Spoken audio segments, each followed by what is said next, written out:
Hello, hello, hello, everybody. We will be getting started very soon here, so just sit tight. Get ready for an epic webinar live training that we are going to do in just a few minutes. I will be jumping on the air in about 1 or 2 minutes to greet all of you and to welcome you in, and we will get started very soon.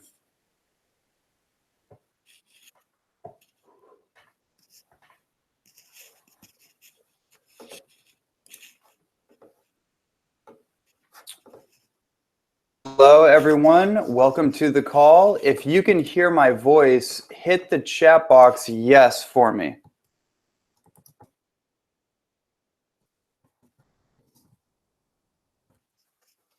Let me know that you can hear my voice so I know that our Audible setup is perfect.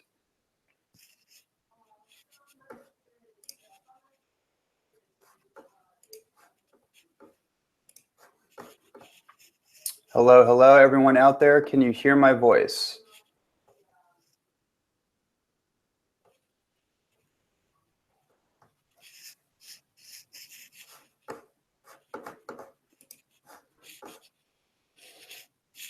Hello, hello, everybody. Let me know that you can hear my voice in the chat box so I know that our audio is good to go.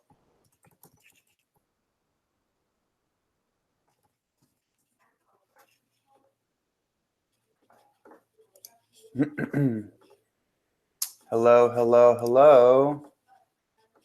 I'm hoping that you guys can hear me right now.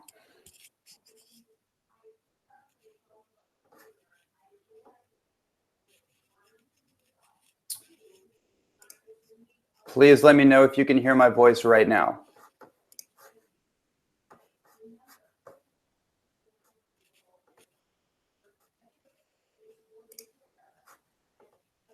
Can you hear my voice? Please let me know. Just hit up a big yes or a big no.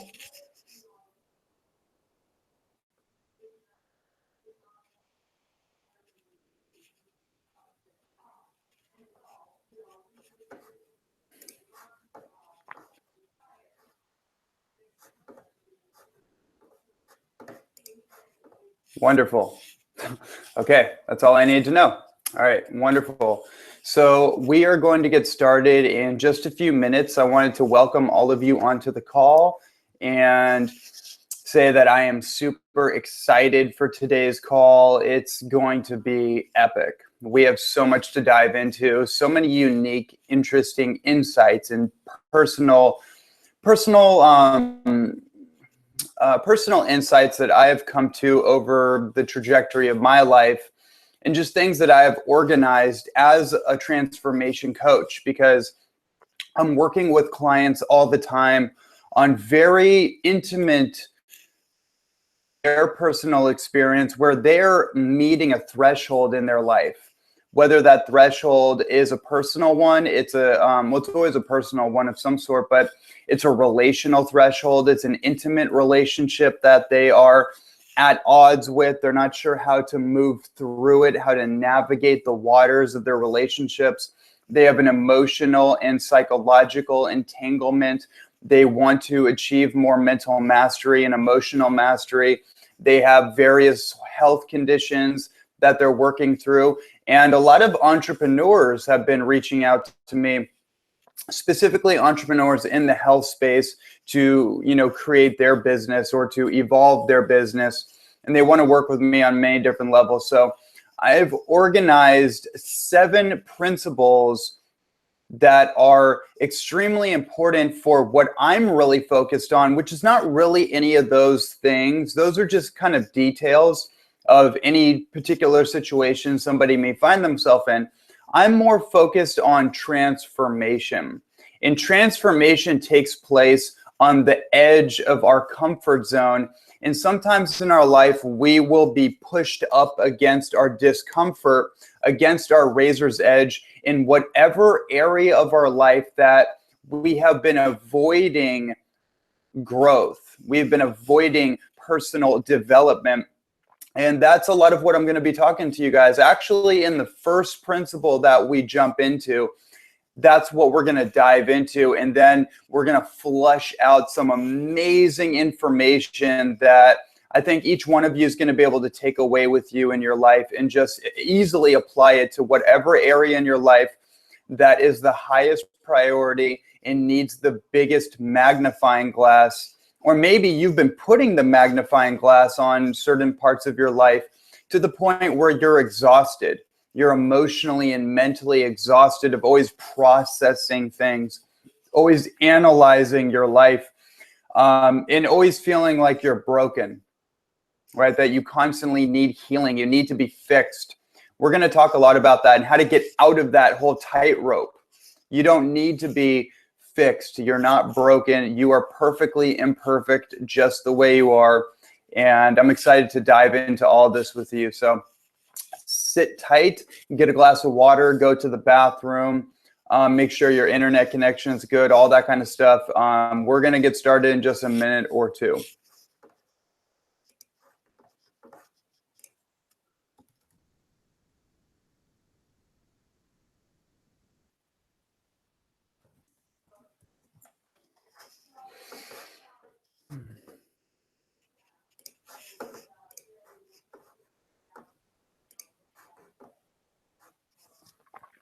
And everyone that's just signing in right now, welcome to the call. We are going to get started in a minute or two. We have an exciting call lined up for you. So just sit tight or go get a glass of water, do whatever you need to do, and we are going to jump in the next minute or two.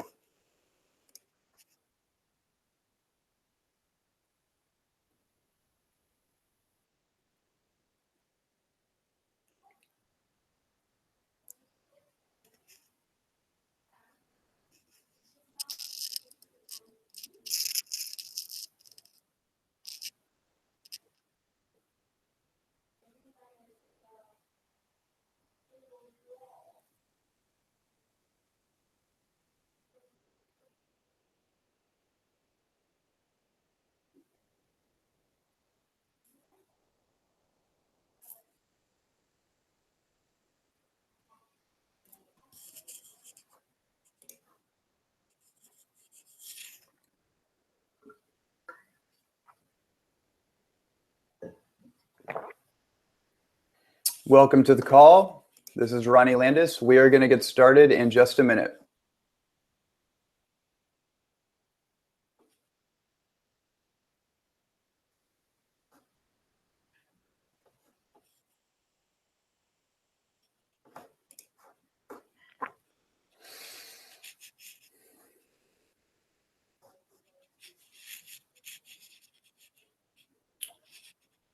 Okay, everyone. I'm feeling the energy. I'm feeling everybody strolling on in. So I think in about 30 seconds or so, I'm going to come back on the air, and we are just going to dive into this because we have some incredible content to be relaying over and some really empowering information to be sharing. I'm so excited to be doing this with all of you. So let's just get started. Let me jump on right now.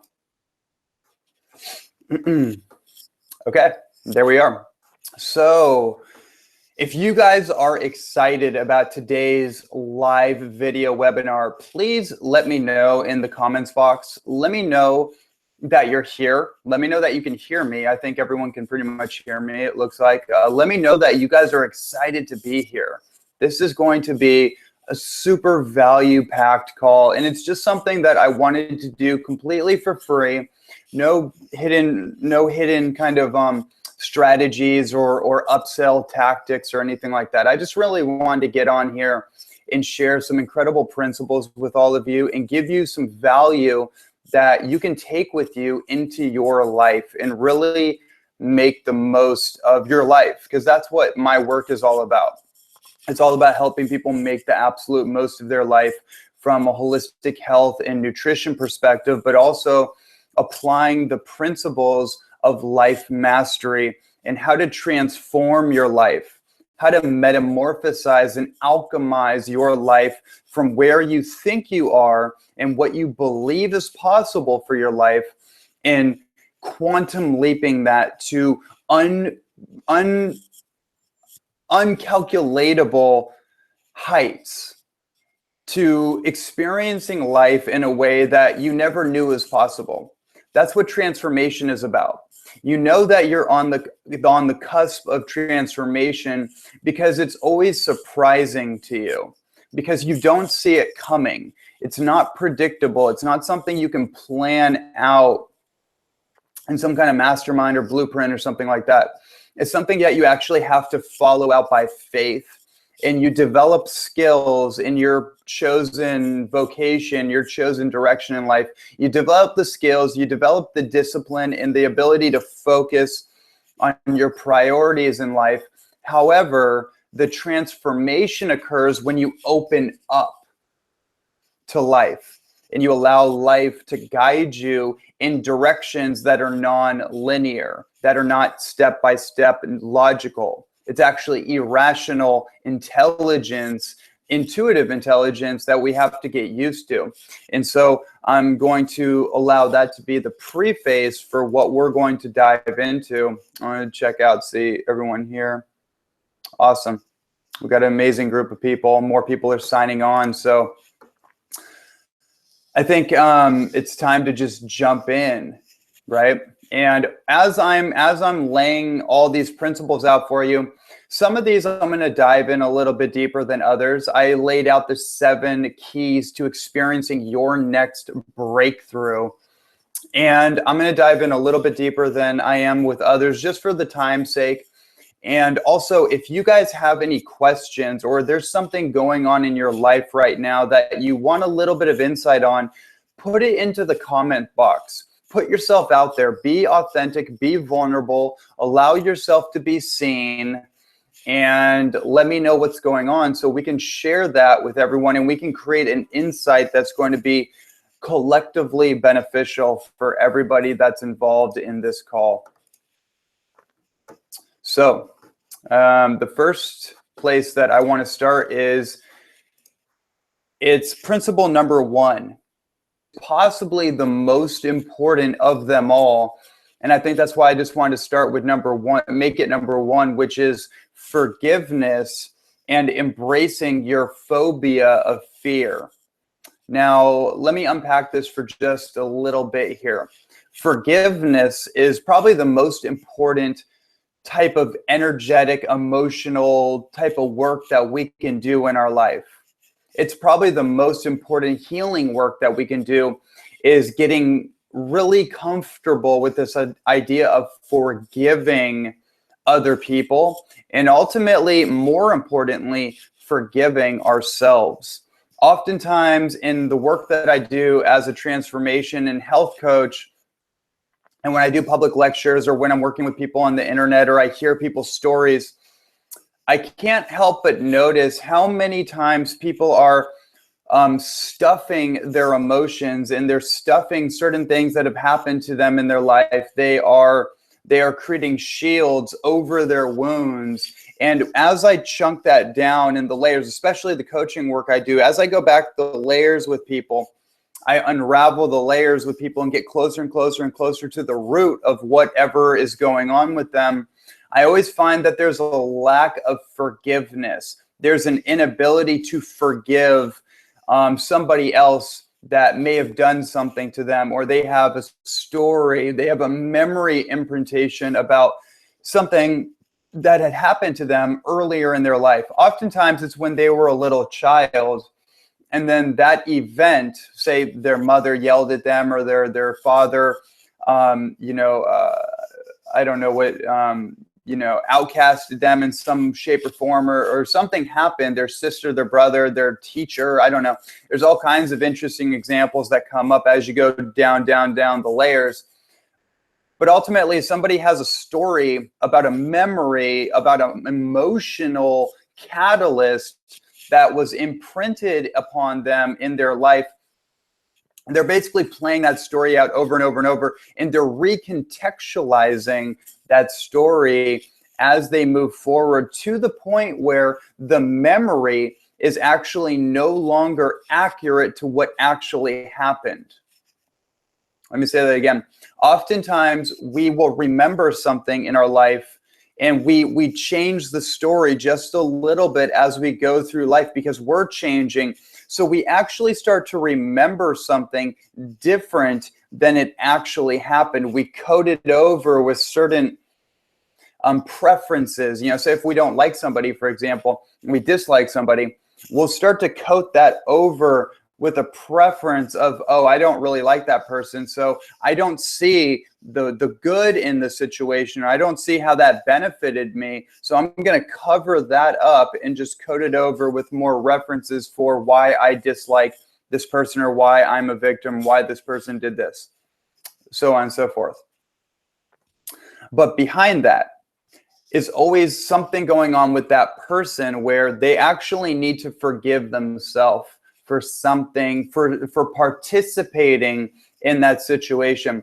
A really incredible perspective on forgiveness is the Hawaiian Ho'oponopono practice, which is largely a forgiveness practice. However, forgiveness is not just about forgiving people or forgiving ourselves and letting go of things. It's actually more about taking 100% responsibility for what happens in our lives and how we respond to what is occurring in our life, opposed to this consciousness of life happening to me. So everything is happening to me, therefore I'm a victim, I don't have control, right? The whole Ho'oponopono principle of Hawaiian wisdom is that I forgive you, or I forgive those people that I associate as doing something inappropriate to me or disrespectful to me. And I also forgive myself for whatever part I had to play in the situation. We let go, and I take 100% responsibility for the part that I played in that particular situation. Every situation moving forward, you see, a lot of times we don't forgive ourselves or forgive others because we don't want to take complete responsibility for the situation. However, in order to liberate ourselves from the bondages of our past, we have to take complete responsibility for what happens in our life, because we are creative forces of life. We are creators. We are not victims. We are co-creating with life. Therefore, we have a part to play in every situation that happens in our life. That's the forgiveness principle. Now, tied up in the forgiveness principle is this idea of a phobia of fear. I just want to touch on this very quickly. A lot of times we are stuck in a state of analysis by paralysis. Right, meaning that we're in paralysis by analysis. Is what I mean to say is that we're over analyzing something in our life, and we're trying to fix it. We're trying to process things in our life to the point where we actually freeze.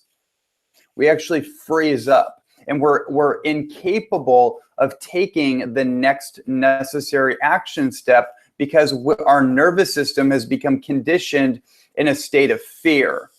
Now, I want to bring a little insight to this idea of fear, because this is something that I've been studying throughout my life, and I have a particular interest in this idea of fear because it's the number one catalyst, or it's the number one linchpin for how we hold ourselves back in our life. And this plays out into every single area of our life. No separation, no division. This is the thing that actually causes us to be locked in a straitjacket of our own phobia. And I want to say this very specifically. We oftentimes will have a phobia of fear. It's not that we're actually afraid of whatever we think might happen. Therefore, we're avoiding the situation. We're dancing around it. We're avoiding it, right? Because we're afraid of the situation. It's actually that we're afraid of feeling afraid.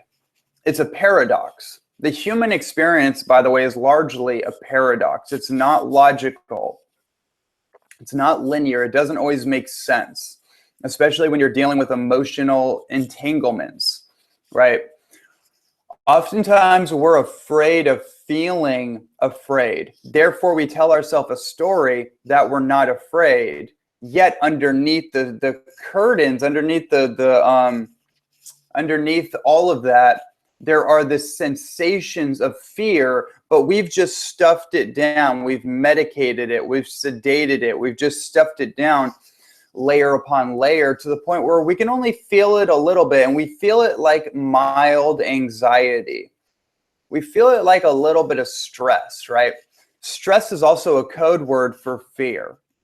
If you trace back all your stress, the things that stress you out and the things that cause you to be anxious, you'll ultimately be taken to the root of your greatest fear in life. Therefore, if you really want to know how to liberate yourself and become a sovereign human being, you have to be willing to face your phobia of being afraid. Because when you get comfortable with the sensation of fear throughout your nervous system, you realize it's usually not that big of a deal. It's really not that big of a deal at all. And it's just a sensation. It's just a stimulatory response via the nervous system. And you just let it wash through you. You let it pass through you. You don't react, right? You don't have to fix anything. You don't have to do anything. This is why meditative practices are so powerful. This is why yoga is so powerful. This is why working out in the gym is so powerful. We're going to talk about those things as we go forward. However, the idea here is that we want to embrace all the spectrum of emotional sensations that we go through in order to develop emotional intelligence, emotional mastery. And we have to face our fears, and we have to be willing to feel our fears in order to get to that next breakthrough experience. Okay. So that's number one. Number two is goal telling. Now, we all have heard of the term goal setting, and goal setting is great. It's wonderful. You need to be able to write down what your primary directives are in life. What are your goals? First, even knowing what a goal is, and then knowing how to set a goal, which is pretty simple. All you do is write out the things that you want in your life. Now, there's an interesting way to go about goal telling, which is instead of saying like, I want $1 million. Okay, great. That doesn't really do anything for you though. That doesn't catalyze or doesn't compel something deeper within you. $1 million for me personally, when I say I want $1 million, there's no emotional response. I'm not emotionally invested in that. I could care less about a certain number in my bank account because it doesn't mean anything independent of itself. What does mean something to me is what I would do with $1 million, what I would do with $150,000 a year, what I would do with $10,000 of residual income every single month, right? Hopefully you understand the difference there is I'm not saying that I'm not just leaving it as, oh, my goal is to make $10,000 a month. It doesn't compel me. I'm not emotionally involved in the creation of that circumstance. It doesn't mean anything to me. However, if I start to lay out why I want to earn $10,000 of residual income every single month, now my emotional intelligence, my emotional involvement starts to come into the situation. Now I have a whole bunch of references that get put into my mind of why I need to earn $10,000 a month. And then all of a sudden, the creative faculties of my mind and my soul, my spirit, if you will, start to come alive. My nervous system starts to get primed up, and it starts to reroute the neural pathways step by step to start changing my belief systems. I mean, this whole topic about belief systems is pretty dug down deep, and we won't be able to dive into the depths of that through this call. However, the idea of goal setting or goal telling is so important. So now you understand that you need to have an emotional substance for why you want whatever it is that you think you want, that you're making as your goal. Now, what's really interesting about this is that instead of saying like, oh, I want a house, or I want a certain amount of money, or I want this partner, I want a romantic relationship, or, these very linear statements that we write down as goals that usually never get fulfilled, because we don't understand that there's a spiritual impulse that has to emerge, that has to be catalyzed through this process. A way that the brain understands reality is through metaphors, metaphorical intelligence.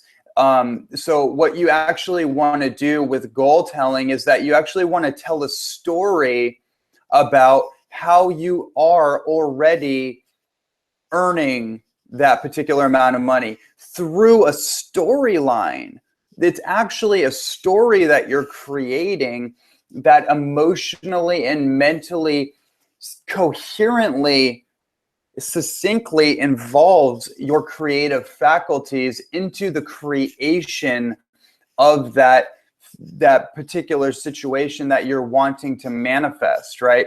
You actually have to get so creatively involved in it that you feel it viscerally in your body, that you feel it in your heart, that it actually pulls your heartstrings. You want to tell a story. Now, I'm going to share this quick principle on goal telling or goal setting, however you want to think of it. There's two types of goals. If we're going to chunk it down a little more logically, there's two types of goals. There's aim goals and there's end goals. Aim goals are your destiny. Aim goals take you on a journey, right? Aim is a goal that provides you with a direction, right? It's not necessarily about the destination, right? We've all heard that saying, it's not about the destination, it's about the journey. Well, these are aim goals. You're aiming your focal point, your focus on a particular destination, or not destination, but a particular path that you want to walk. For example, I've had this happen many times in my life where I looked back on certain goals that I had, thinking that I actually had to achieve those goals. But looking back on my life, I realized that those goals were actually just helping me walk a particular path. They were giving me a certain focus, a certain conviction, and a certain identity to just walk, to keep putting my foot forward, keep moving forward on a particular trajectory that I could never predict. I could never know what would be required of me, but it was allowing me to actually become the type of person that I needed to become in order to fulfill what we would call the end goal, right? I had to be willing to go on my own hero's journey. You have to be willing to go on a quest at times in life. So this is a way more interesting way of looking at goal setting than just like, oh, I'm going to make $1 million. Like, who cares? That's so superficial. It's so on the surface level that your heart has no ability to even get involved, because your heart knows. Your heart's like, well, that has nothing to do with the environment. That has nothing to do with prosperity. That has nothing to do with being a beneficial presence on the planet. So it's like, what's the point of that? But then if you can take that $1 million goal and think like, okay, it's not about the $1 million. It's actually about the type of person that I would have to become and the type of business that I would have to be involved in creating that would have people, purpose, planet, and profit as its bottom line. You see how this works? It's about consciousness, essentially. It's upgrading your conscious awareness and going deeper than just the surface level.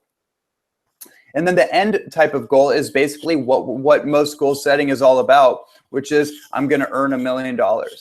That's an end goal. That's a byproduct of the aim goal. So ultimately what you do is you start with the aim goal, or you can break this down into two kind of things. You have your aim goals and you have your end goals. And your end goals, don't get too attached to them, I would say. Don't get too attached to them.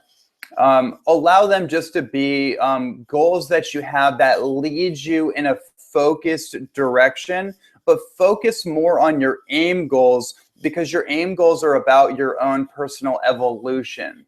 They're about what's actually important, and the end goals are more about stuff. They're more about hitting the mark, whatever that may be in any particular area of your life. So ultimately, you're telling the storyline of your life moving forward, but as if you were living it right now. And if you do that every single day, you are going to create a point of power in your life that actually is a spiritual power.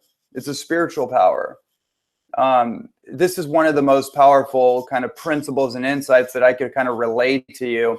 I'm feeling like this is a really hot topic. It's a really powerful, but I'm gonna move on from it so I can get through all these principles with you guys. So that was goal telling, storytelling your life opposed to goal setting, aim goals versus end goals. Okay. The principle number 3 is dynamic mindfulness. Dynamic mindfulness. So important. One of the things that I've noticed about myself over the years is I am extraordinarily mindful. And I say this comparatively speaking to most people that I come across. And this is why some clients end up paying me a lot of money every 3 to 6 to 9 to 12 months to work with them long term, because one of the feedback that I get often about the work I do is that I'm extraordinarily mindful. And what does mindful mean? Does it mean just paying attention? It's deeper than that. It's more profound than that. It's an existential experience. It's something that you are fully involved in life. You're fully engaged with your life, mentally, emotionally, spiritually, and physically. You are integratively involved in the moment by moment experience that you're having in your reality. In every single conversation that you're having, you are able to be fully present with whoever you're talking to. You're able to be fully present with the projects that you're working on. You're able to be fully present with your yoga practice, fully engaged with your fear, right? This is where a lot of people check out, is when it gets uncomfortable, then they check out.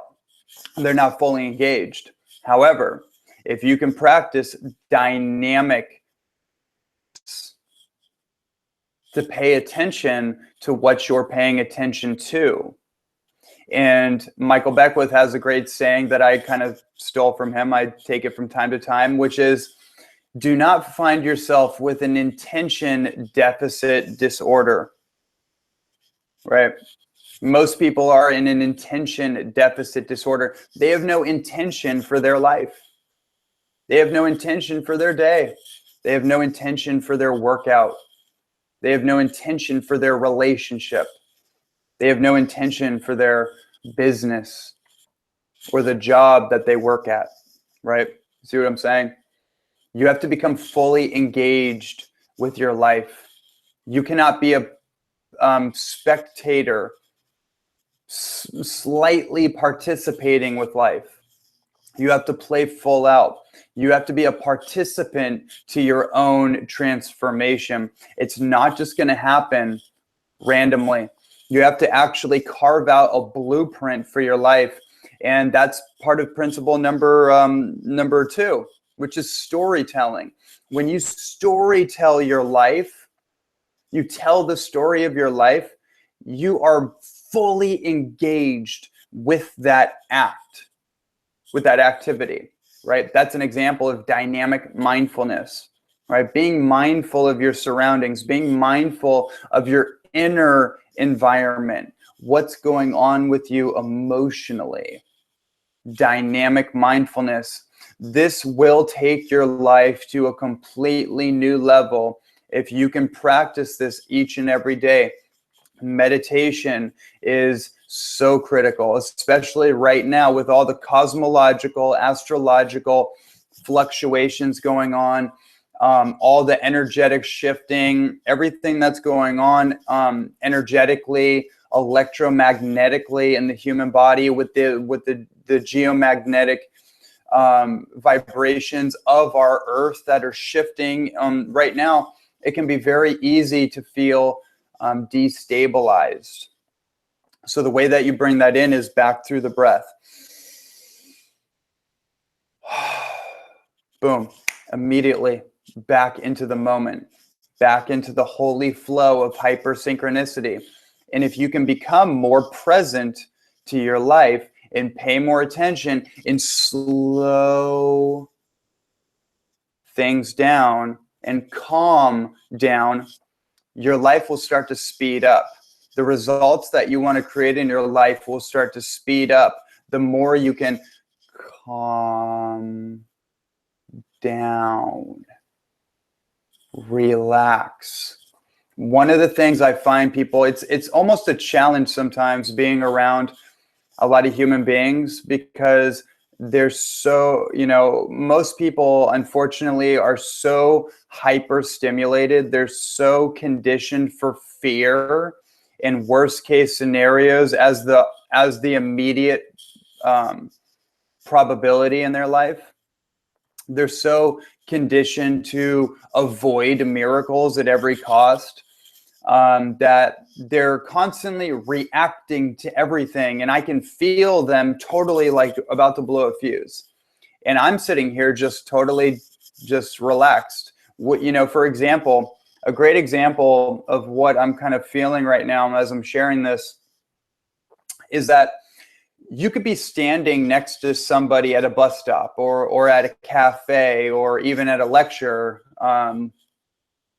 and you two are literally physically in the same experience. You're having the same experience, or I should say you're in the same environment and you're seeing the same thing, and yet you're both living in different worlds. You're having different experiences. Right. My personal experience is that synchronicities are speeding up quicker and quicker and quicker and quicker. And my businesses are booming and my coaching practices are booming. And the work that I'm doing is spreading throughout the world, and it's empowering people. It's helping people take their lives to the next level. That's my experience. Right. And some of that comes from the story or the goal telling perspective, but ultimately it's a mindfulness. It's because I've trained my nervous system to calm down. When things are going crazy in life, I calm down. When people are freaking out, they're going crazy, I calm down. I relax.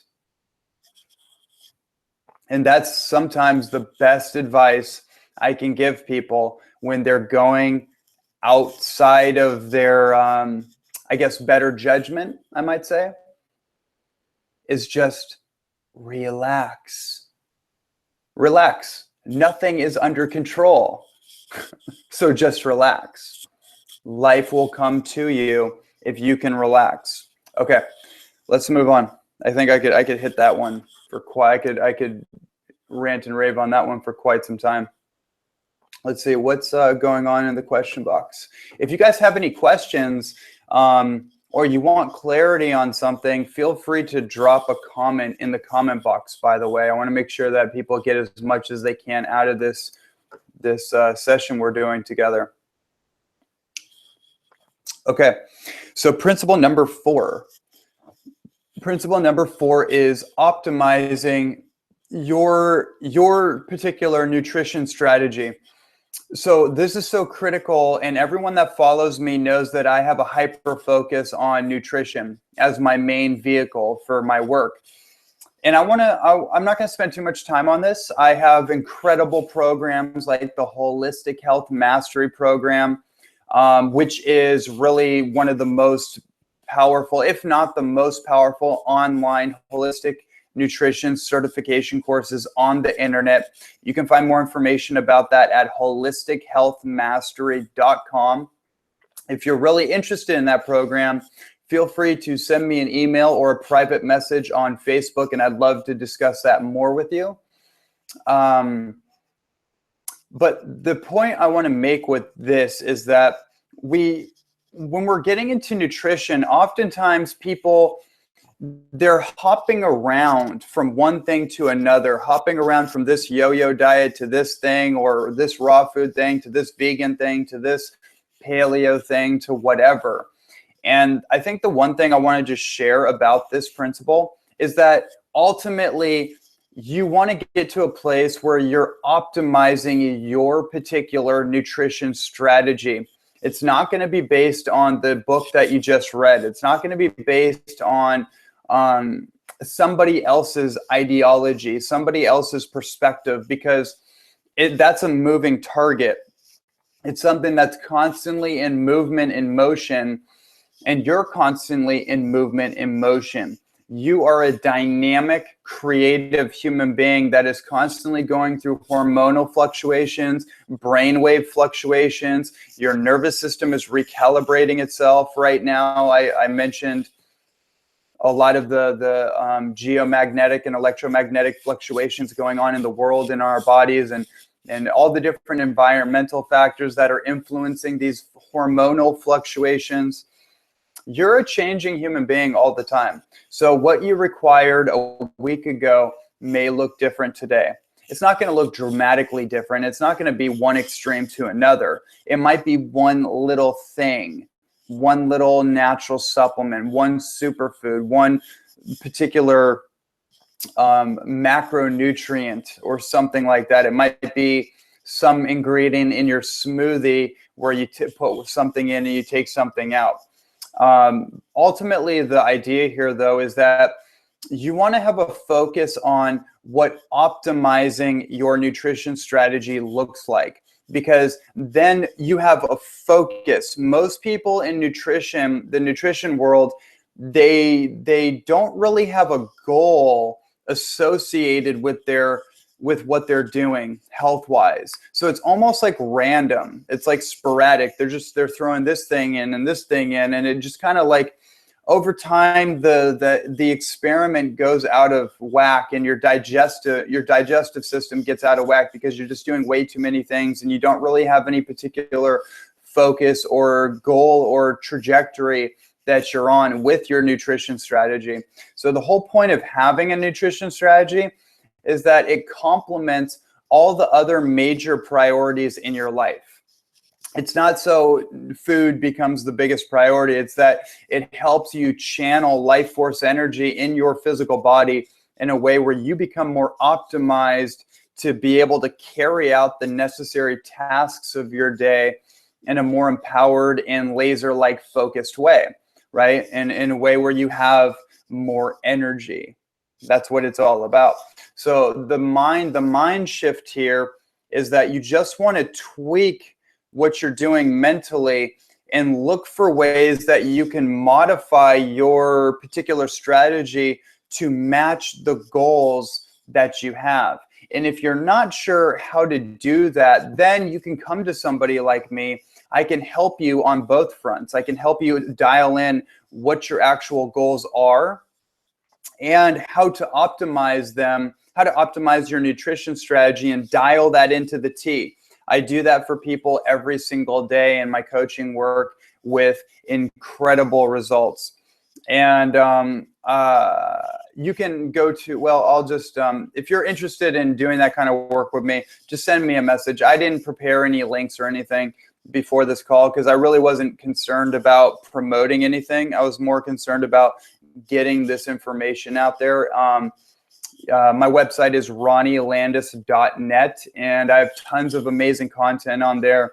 And then if you do want to work with me one-on-one, you can apply for any of my coaching programs on the Work With Me section, or just contact me privately. So, all right, let me move on from there.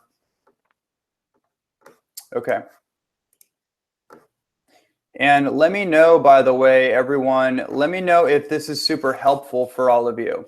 If this is super helpful, just give me a thumbs up, give me a big yes, something like that. Just let me know that you guys are fully engaged and this is really benefiting you. We still have a little ways to go here.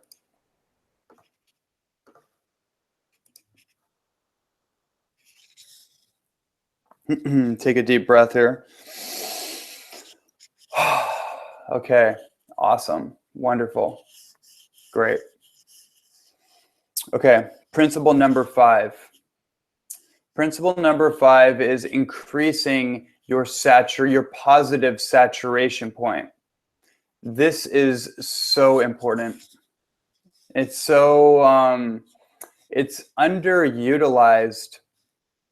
We have the most insane, the most unprecedented abundance of positive information that has never been available, that has never ever existed in human history. Literally has never ever been so available in human history ever before.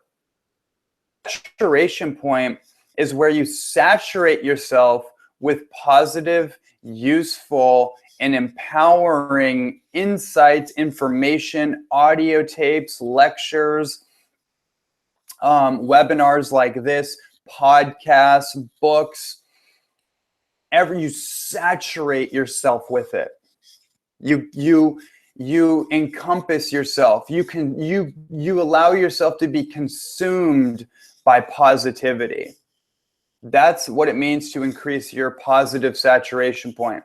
That's why I created my podcast, is to give people an immediate injectable dose of hyper positivity, highly useful strategies, insights, other amazing luminaries' stories and their perspectives, information that is really groundbreaking and unavailable anywhere else on the internet, and just to give it away for free. If you guys knew what went into creating the podcast and keeping it up all the time, I think you guys would be really, really impressed and have and understand the value of it, right? To have podcasts where we can just go to iTunes and just type in anybody's name that we look up to, and they've probably been on tons and tons of podcasts. You can look up my name. I've been on tons of podcasts, and you can look up my podcast and see me having the most amazing conversations with some of the world's leading thinkers and strategists and luminaries in the world. And that's free. We have immediate access to that. So there's no excuse to be negative. There's no excuse to be doubtful or worrisome in this world. Now, do we feel doubt and worry from time to time? Absolutely. That's fine. And that's why we have access to all this information, so we can switch the switch. We can flip the switch. And sometimes it only takes reading a paragraph in a really powerful book to do that. Sometimes you feel down and out, and all you have to do is just re-inject some of those insights, get a vibe, get a vibration, get a different perspective, and all of a sudden you get to a place where you can flip it. If you're in a place in your life where you feel doubtful, you feel chronically frustrated, then you need to saturate yourself constantly. You need to fire hose yourself constantly with positive media, positive information, and positive music and things of that nature that re-educate your nervous system, that recondition your nervous system for positive expectations, positive projections. Most people are projecting negativity onto their life. Therefore, they continue to experience negativity and they continue to feel negative. But if you continue to saturate yourself, you make it a discipline, you make it a life priority to saturate yourself with beauty, with nature, with brilliance, with genius, with love, with joy, with prosperity, with entrepreneurship, then you're going to become a completely different type of person, and you're going to think completely different types of thoughts. But you have to be disciplined to change from a negative activity that causes you to be more negative to switch to a positive activity that causes you to be more positive, more hopeful, more productive. And that's an upward spiral, geometric, fractal, Fibonacci sequence type of motion. It's a vortex. You're creating a vortex movement, moving up energetically, and then your life will begin to move up and more synchronicities will start to occur as you increase your positive saturation threshold.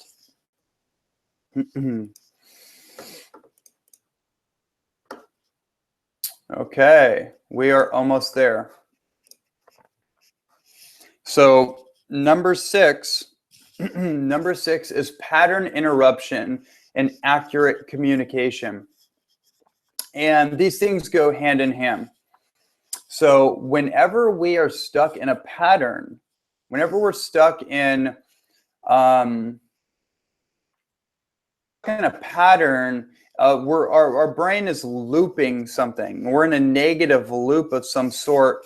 That's what we call a pattern, or even a patterned response. As we were just talking about, people are in a patterned response of negative reactivity, reacting to things that frustrate them, reacting to things that they are triggered by, right? We have these emotional triggers that come up.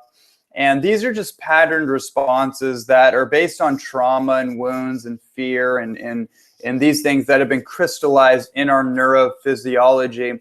And they just need to be cleansed and purged out and reconditioned, right? So interrupting the pattern, this has a lot to do with neuro-linguistic programming. This has a lot to do with I go much deeper into when I'm working with a client one-on-one. I'm having a tough time driving a particular example just because it's so much easier when I'm talking to somebody.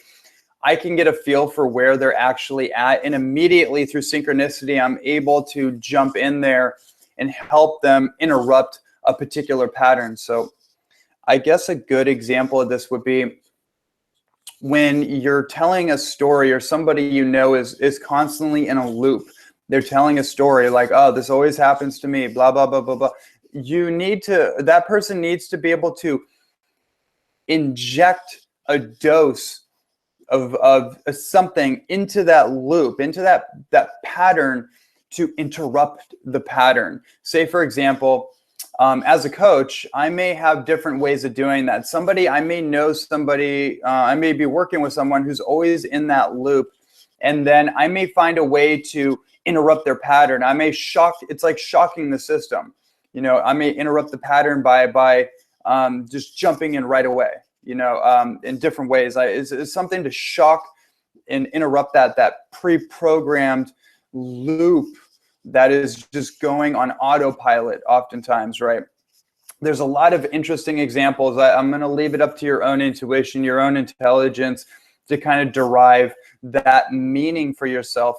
A good example, I guess, would also be when you have a certain routine in your life, you get used to that routine and your body gets used to it. And then you reach a threshold where you stop really growing and developing beyond a particular barrier.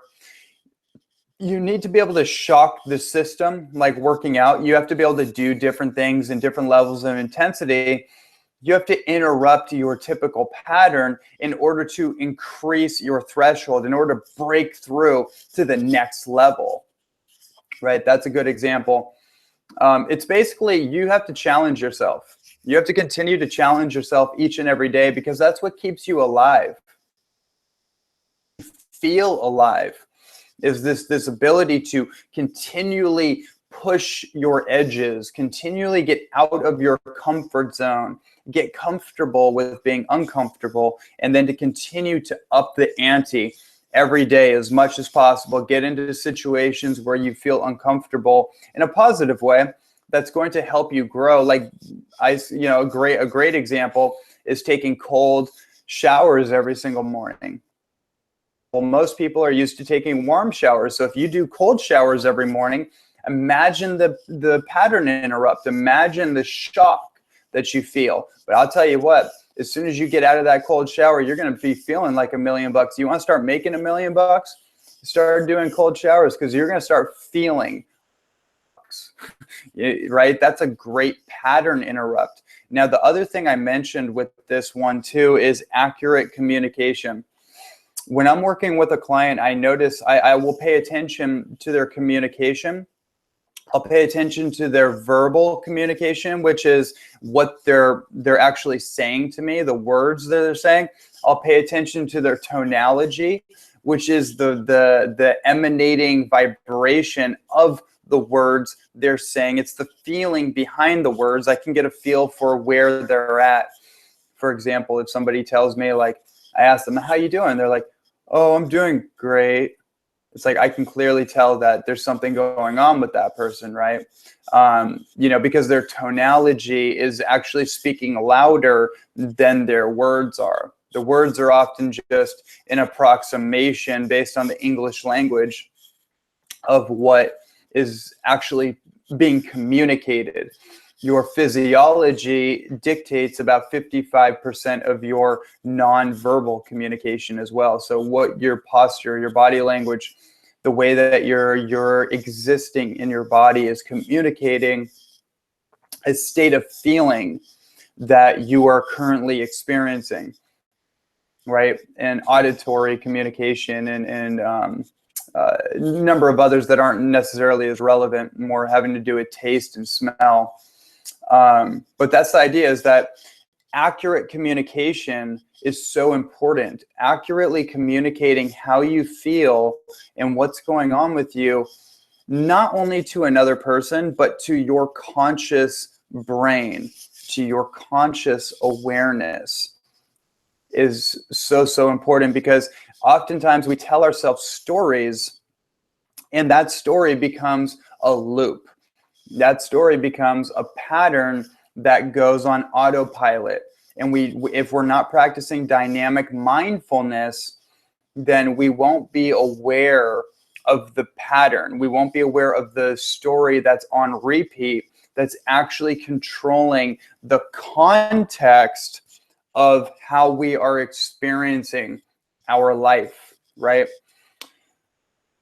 So learning to accurately communicate to ourselves, which essentially just has to do with being honest, being vulnerable, being intimate with ourselves, and doing the same thing with other people, meaning not being afraid to show up, not hiding from people, not hiding from life, but showing up the same way that I'm showing up. I didn't necessarily want to jump on here and do this call. I did, in my heart I wanted to, but I have a lot of things going on. It would have been easier not to, but I made the commitment. I'm being accountable, and right. And that's just the idea, is that when we show up to life, then we become more accountable to life, and we become more accountable for showing up as our best self. And therefore we start to refine our communication skills. That's a big one. I think a great podcast that you could listen to on my podcast is the one that I did with Dr. John Gray, episode 39. Amazing conversation between him and me. I'm sure I'll have him on again, sometime soon. But that's a great podcast to listen to on that particular subject. So the very last principle of this call is activating and optimizing your fitness strategy. This is, again, critical. So many people in the personal development field, in the spiritual, more esoteric fields, energetic healing and such, disregarding their body and focusing all on the quote unquote energy, more the etheric or mental or emotional states of being, those more energetic bodies, but they're actually disregarding their physical body. And I'm going to tell you right now, people ask me all the time how I'm able to push through so many crazy challenges. I mean, if I could just write a book, I could write a book after book after book on all the crazy circumstances that I found myself in my life, in the life or death situations, the constant entrepreneurial financial challenges, the weird unnecessary challenges that I've found myself in on this path. And somehow I've been able to push through it. It's not just mental power. Yes, my mind is extraordinarily powerful, but it's also some type of physical reservation. It's a reservoir of life force and human energy that resides within my physical body that allows me to be mentally strong. If my body was breaking down and I was weak and feeble and fragile, or all I did was yoga, I was really flexible but not very strong and durable, my mind would not be what it is right now. I can tell you that. I can tell you that with complete conviction, complete confidence. And so what I recommend for everybody is that you start to challenge maybe some of your presuppositions about fitness. Say, for example, I know a lot of people in the yoga world that are concerned about lifting weights, especially women. And I want to say to all the women out there that I highly recommend that you get into some type of weight training. Look, you're not going to turn into a man. Okay, that's not physiologically, hormonally possible unless you're injecting steroidal drugs. Your testosterone is out. I mean, the only way that you as a woman could actually produce that much testosterone and human growth hormone is if you were doing steroids, basically, or human growth hormone injections or testosterone injections or something like that. There's no actual possible way that you could, through weightlifting, develop what a lot of women associate as a non-feminine type of appearance. Now, can you get strong and ripped and really, like, as they say in the fitness world, really yoked, really big? Yeah, you can, depending on your particular frame, your particular hormone situation, your particular physiology. That's going to be completely unique to you. But the ultimate point of this is that we all need to start optimizing our fitness strategy and making sure, just like in our nutrition strategy, we're not living in extremes. We're covering all the full spectrum of all the options available to us and focusing on what is most important in different ratios. So the same thing with your fitness strategy is that you're covering all your bases. Your flexibility is critical, right? So yoga and Pilates, and for me growing up, gave me dynamic flexibility. And then there's some type of what we call cardio. I don't really like that term, but more like explosion, endurance type of training, respiratory and cardiovascular based training, stuff like sprinting on a football field or a track, stuff like running, stair running, box jumping, stuff like that. More explosive type of working out that doesn't take as long, but you get more out of it. And that's also great for your androgenic hormones as well. And then there has to be some kind of weight training factor here. Everybody needs to get on weight training for a diversity of reasons. It's one of the best things for increasing bone mineral density. It's one of the best things for topping up your beneficial hormones and balancing your hormones naturally.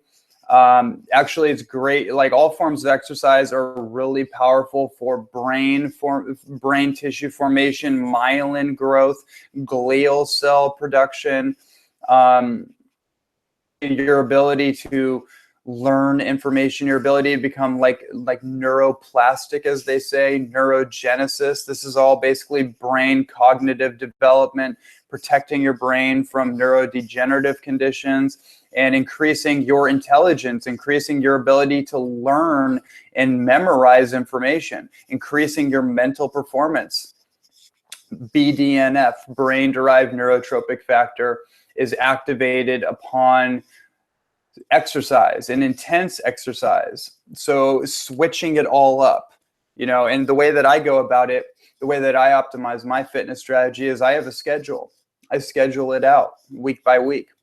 And right now I'm really into my weight training, and like my martial arts training, and I play basketball, and I go for runs, and I do yoga. I do all that stuff. I go for a run on the beach.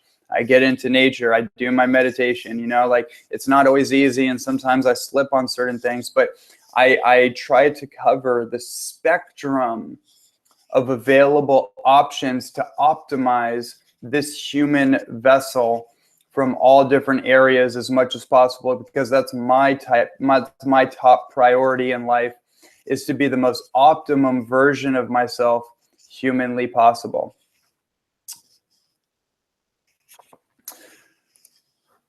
Okay. Those are the 7 keys of experiencing your next breakthrough. I mean, I hope that some of you are getting a breakthrough experience of some sort by listening to this webinar. And I can tell you, I've had some of the most incredible breakthrough experiences in my life, breakthroughs that were like on the edge of the most frustrating, the most situations that I could have ever kind of experienced or have experienced. And then right on the other end of it, of a breakdown, was a breakthrough. So all these principles that I just shared with you, ultimately, these are things that you have to apply into your life. You have to practice them, because through practice, they become practical, and then they become a part of who you are. You see, the person that you see talking to you, you see me as talking to you right now, I'm a completely different person than I was 10 years ago, right? I'm a version of myself that is upgraded. I don't experience stress and negativity and fear the same way I used to, in the same way most people do. It's because I vigilantly worked on myself. And does that mean that I don't experience those things? Absolutely not. I actually experience them more often than not. I have upgraded my nervous I've upgraded my nervous system, and I've developed my mind, and I've developed my life in a way where I'm just not susceptible to stress, into petty thinking, into staying in mediocre type of thinking, meaning that I'm not focused on the small little picture and like, what can I get step by step, and am I going to lose this or that, and worrying about little things like that. I've trained myself to focus on the bigger picture in life, and to know that I'm just a participant in this whole life experience. And ultimately, it's not about me. It's about we. So the bigger picture is always about, how can I show up better and better, more improved? How can I be a more beneficial presence on the planet? And how can I support other people and help them get what they need in order for me to get what I want and need as well? That's more of a collaboration, co-creation perspective that I've developed over many, many, many years of doing this work. And now this is why the work I do with my personal clients is so powerful, because I've just come to a place in my life of mastery. Layers, there's different levels of mastery. I've mastered certain areas, and I'm working on the next level. And that is why I'm doing this call with you, and why I just feel so passionate about this particular subject, because we all deserve to master our destiny. And in order to do that, there are certain principles that want to be put into practice each and every single day.